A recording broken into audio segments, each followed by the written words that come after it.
ഈ സീസണിലെ അവസാന ജയിൽവാസം എൻജോയ് ചെയ്തുകൊണ്ടിരിക്കുകയായിരുന്നു നൂറയും സാബുമാനും. ഇനി മുതൽ ജയിൽ ഉണ്ടാകില്ല എന്നായിരുന്നു ബിഗ് ബോസ് പറഞ്ഞിരുന്നത്. ഇന്നായിരിക്കും അവസാനമായി ജയിലിൽ ഒരാൾക്ക് താമസിക്കാൻ കഴിയുന്ന ദിവസം.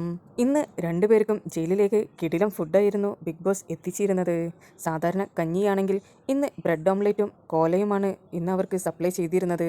അങ്ങനെ കുറച്ചു സമയം കഴിഞ്ഞതിന് ശേഷം ബിഗ് ബോസ് പറഞ്ഞു, നിങ്ങളുടെ ജയിൽവാസം അവസാനിച്ചിരിക്കുന്നു. ഇനി ഈ സീസണിൽ ജയിൽ ഉണ്ടായിരിക്കില്ല എന്നായിരുന്നു ബിഗ് ബോസ് പറഞ്ഞിരുന്നത്. അതുകൊണ്ട് തന്നെ ഇനി ജയിൽ നിങ്ങൾ അടയ്ക്കേണ്ട ആവശ്യമില്ല. എൻ്റെ ഒരു മെമ്പർ വന്നുകൊണ്ട് ജയിൽ പൂട്ടിക്കോളുമെന്നായിരുന്നു ബിഗ് ബോസ് പറഞ്ഞിരുന്നത്. ഇത് കേട്ട ഉടനെ തന്നെ ജയിലിൽ നിന്നിറങ്ങിയ നൂറയും സാബുമാനും എല്ലാ ഹൗസ്മേറ്റ്സിനെയും വിളിച്ചു വരുത്തി. എന്നിട്ട് എല്ലാവരും ജയിലിലേക്ക് കയറി ക്യാമറയ്ക്ക് മുന്നിൽ അവർ ഒരുപാട് നേരം ആഹ്ലാദ പ്രകടനം നടത്തി. ചില ഹൗസ്മേറ്റ്സിന് ജയിൽ കുറേ ഓർമ്മകൾ സമ്മാനിച്ച ഒരു സ്ഥലം തന്നെയായിരുന്നു.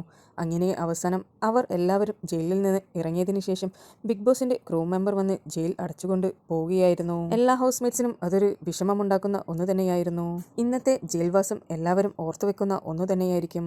ഈ സീസണിലെ അവസാന ജയിൽ പുള്ളികളായിരിക്കുന്നത് നൂറയും സാബുമാനുമായിരുന്നു. ഇന്ന് ഹൗസിലെ എല്ലാ മെമ്പേഴ്സിനും ജയിലിൽ കയറുവാനുള്ള അവസരവും ഉണ്ടായിരുന്നു.